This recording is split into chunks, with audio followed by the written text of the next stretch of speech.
Chers frères et sœurs des églises de Rouen, de Dieppe et de Mantes-la-Jolie, bonjour et bon sabbat à tous. Je voudrais m'adresser à vous en ce sabbat matin du 21 mars pour vous encourager à travers la parole du Seigneur en ce temps troublé que nous vivons tous en France en particulier, mais dans le monde entier en général. Je voudrais prendre des extraits du sermon du pasteur Ted Wilson, qui est le président de l'Église mondiale. Le pasteur Ted Wilson est le président de la conférence générale. Alors, je me permets de choisir le sermon qu'il a délivré au siège de la conférence générale il y a quelques jours de cela, adressé à l'Église mondiale. Certains l'ont peut-être déjà lu, mais je l'ai trouvé tellement important que je me suis dit, il est important alors que nous sommes au début de ce confinement général en France. Frères et sœurs, je voudrais aujourd'hui vous parler d'un phénomène qui se propage à travers le monde.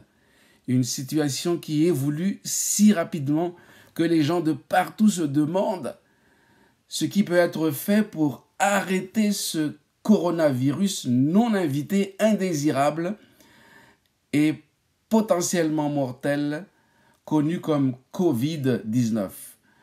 Au 12 mars, ce virus très contagieux a balayé le monde, avec près de 128 000 cas confirmés et plus de 4 700 décès confirmés. Le virus Covid-19 s'est propagé incroyablement rapidement et les gouvernements prennent des mesures sans précédent pour fermer les frontières, mettre en quarantaine de grands groupes de personnes et se précipiter pour mettre au point un vaccin contre cette maladie. Les marchés financiers s'effondrent, les écoles ont été fermées, de grandes conférences annulées, des moratoires sur les voyages fixés et la liste pourrait continuer. Un malaise général couvre le monde et la panique commence à s'installer alors que les gens se précipitent pour acheter un désinfectant pour les mains, des masques pour le visage et d'autres articles qui, selon eux, les protégeraient du coronavirus. En regardant autour de nous, nous nous demandons à quoi tout cela mène. Serait-ce le début de la fin? Comment devons-nous réagir en tant qu'adventistes du 7e jour? Et que fait l'Église face à cette crise sanitaire mondiale très médiatisée? Premièrement, nous n'avons pas besoin de paniquer, chers frères et sœurs. Jésus nous dit dans Jean 16, verset 33, « Je vous ai dit ces choses afin qu'en moi vous ayez la paix. Dans le monde, vous aurez des tribulations, mais soyez de bonne humeur, j'ai vaincu le monde. » Il n'est pas surprenant que de mauvaises choses se produisent dans ce monde rempli de péchés. Parfois, cependant, nous sommes surpris de leur ampleur et de la rapidité avec laquelle les choses peuvent se produire. Et pourtant, rien ne surprend Dieu. En parlant aux disciples de la fin des temps, Jésus leur a dit, Matthieu 24, verset 7, « Car là, une nation s'élèvera contre une nation et un royaume contre un royaume. Il y aura des famines, des pestes et des tremblements de terre en divers endroits. » Le mot « peste », soit dit en passant, est un mot plus ancien qui signifie une maladie épidémique contagieuse ou infectieuse, virulente et dévastatrice. Alors que le monde a certainement connu des épidémies dans le passé, cette peste semble avoir attiré une attention et une inquiétude exceptionnellement élevée à l'échelle mondiale. Pour beaucoup, c'est devenu un objectif primordial. Dans de telles situations, Dieu nous appelle, son peuple, à offrir le calme pendant la tempête.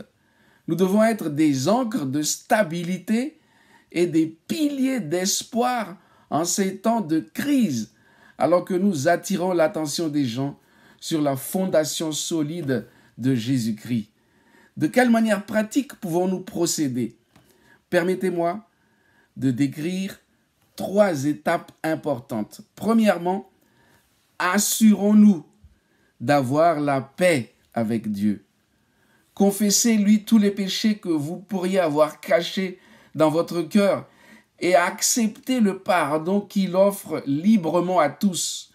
Ayez confiance que votre vie est entièrement entre ses mains et qu'il a un plan merveilleux pour vous. Car je connais les plans que j'ai formés pour vous, dit-il dans Jérémie 29, verset 11. Prévoit de vous protéger et de vous prospérer et de ne pas vous nuire, prévoit de vous donner de l'espoir et un avenir. Et nous savons avec certitude que les plans futurs de Dieu pour nous incluent de vivre éternellement avec lui dans un bien meilleur endroit. Que votre cœur ne se trouble point. Croyez en Dieu et croyez en moi, nous dit Jésus dans Jean 14. Dans la maison de mon Père, il y a beaucoup de demeures. Si ce n'était pas le cas, je vous l'aurais dit, je vais vous préparer une place. Et lorsque je m'en serai allé et que je vous aurai préparé une place, je reviendrai et je vous prendrai avec moi, afin que là où je suis, vous y soyez aussi. Jean 14, versets 1 à 3. Donc, la première étape consiste à vous assurer que vous avez la paix avec Dieu.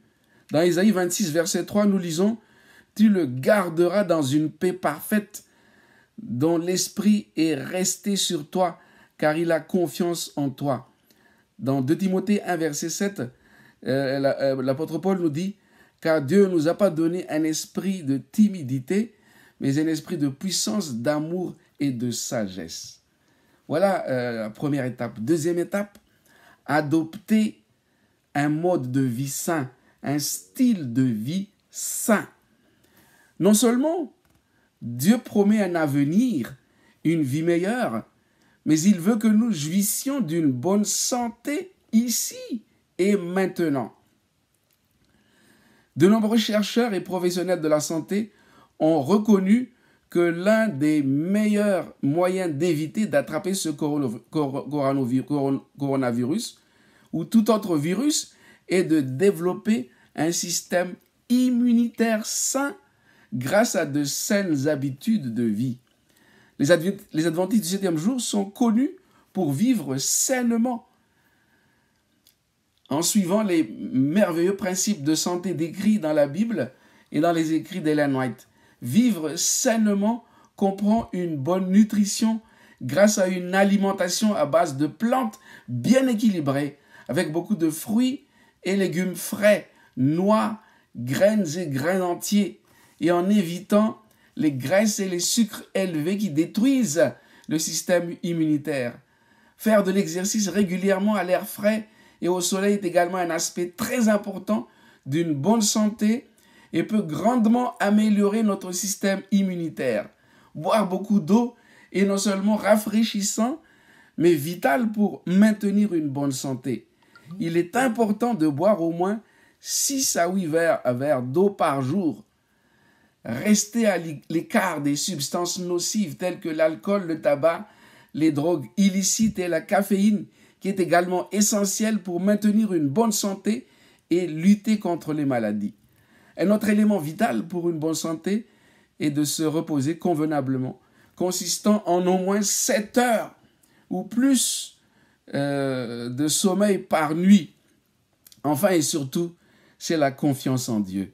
Alors que nous nous remettons pleinement entre ses mains, nous recevons la paix qu'il aspire à donner et nous pouvons nous reposer pleinement sur ses soins.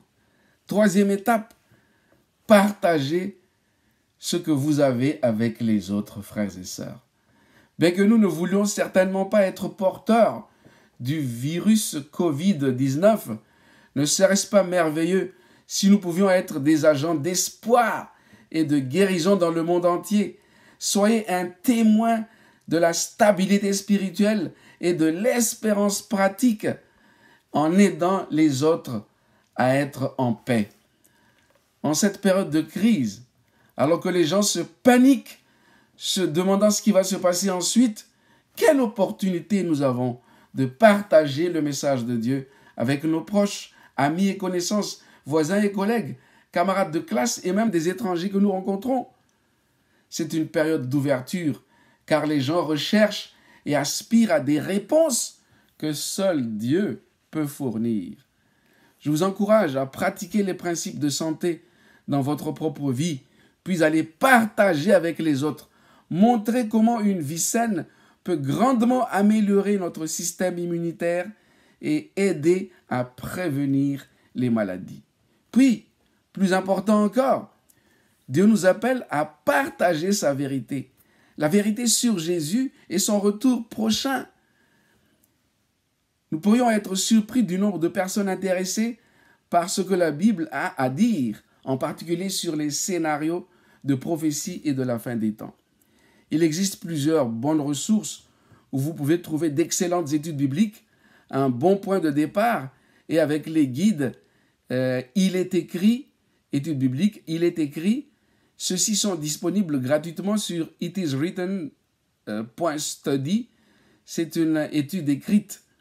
Une autre ressource aussi, c'est bibleinfo.com. Encore une fois, chers frères et sœurs, je vous encourage à assurer d'avoir la paix avec Dieu. Adopter un style de vie sain. Et troisièmement, partager ce que vous avez avec les autres. Je tiens à vous assurer qu'ici, au siège mondial de l'Église adventiste 7e jour, nous surveillons attentivement la situation de Covid-19 et sommes en contact avec vos différents dirigeants d'église à travers le monde. Des précautions sont prises dans nos églises, écoles et autres institutions pour nous garder tous aussi sains et sûrs que possible. Et je vous encourage à suivre les instructions données dans votre direction locale. Chers frères et sœurs, les églises de Rouen, Dieppe et Mantes-la-Jolie, c'est très difficile de vivre ce confinement total qui nous est conseillé par le gouvernement français. Et selon les dernières nouvelles, ce confinement peut s'étendre sur 6 semaines et même plus. Mais sachons profiter du moment présent, comme on l'a dit tout à l'heure, pour être en paix avec Dieu. Vivre une vie saine et aussi partager avec les autres. Et entre nous, continuons à nous envoyer des paroles d'encouragement, des paroles de réconfort, les uns pour les autres. C'est très important. Moi-même, je vous dis que je suis malade depuis 3 jours. Je n'ai pas de détresse respiratoire ou de température élevée. Mais je suis allé voir mon médecin traitant aujourd'hui, alors que ma femme me demande d'appeler le 15. Je lui dis non, tu ne connais pas le protocole. Je suis allé voir mon médecin traitant et il a dit il n'y a pas de souci, quelques urticaires, il n'y a pas de problème. 2 heures après, il me rappelle en me disant Monsieur Samuel Ravonji Arrivelo, je voudrais vous demander de rester fidèlement à la maison et de mettre un masque et de vivre chambre séparée avec votre femme, parce que j'ai découvert à travers plusieurs sites que cette urticaire virale peut être une forme de début de coronavirus. Je le dis simplement comme ça pour que nous puissions prier les uns pour les autres. Dieu est avec nous. Si Dieu est avec nous, qui peut être contre nous? Serait-ce la maladie, la détresse respiratoire? Serait-ce les ennemis de toutes sortes, les découragements et tout ça? Si Dieu est avec nous, qui sera contre nous? Que le Seigneur vous bénisse et vous accorde un excellent sabbat. Prions ensemble. Seigneur notre Dieu, merci pour ce sabbat, 21 mars 2020. Merci pour l'occasion que nous avons, Seigneur, de partager des paroles d'encouragement dans la parole de Dieu, l'espérance que nous avons, mais aussi des principes de vie que tu as accordés à cette Église. Oui, Seigneur, nous voulons mettre les 3 églises entre tes mains, Rouen, Dieppe et Mantes-la-Jolie. Que tes anges continuent à nous garder tous entre tes mains, à nous protéger de tout mal, à exercer un ministère en faveur de ceux qui doivent hériter du salut dans nos 3 églises, Seigneur. Bénis les dirigeants, les anciens et les membres du comité, les directeurs de département. Bénis, Seigneur, les jeunes, alors qu'ils devaient vivre en ce moment un mois de la jeunesse bien préparé, bien rempli. Malheureusement, tout cela a dû être ajourné, mais nous avons confiance, Seigneur, que tu continues à bénir ta jeunesse. Bénis nos enfants aussi. Mais je veux te demander une chose, Seigneur, protège-nous de tout mal. Nous voulons prendre les précautions nécessaires, mais nous savons que c'est en toi que nous avons la garantie d'être protégés de tout mal. Que la grâce de notre Seigneur Jésus-Christ, l'amour de Dieu le Père et la communion du Saint-Esprit soient accordés à Rouen, Mantes-la-Jolie et Dieppe, dès maintenant et pour l'éternité. Amen. Je vous donne rendez-vous, chers frères et sœurs, sabbat prochain. Merci et bon sabbat.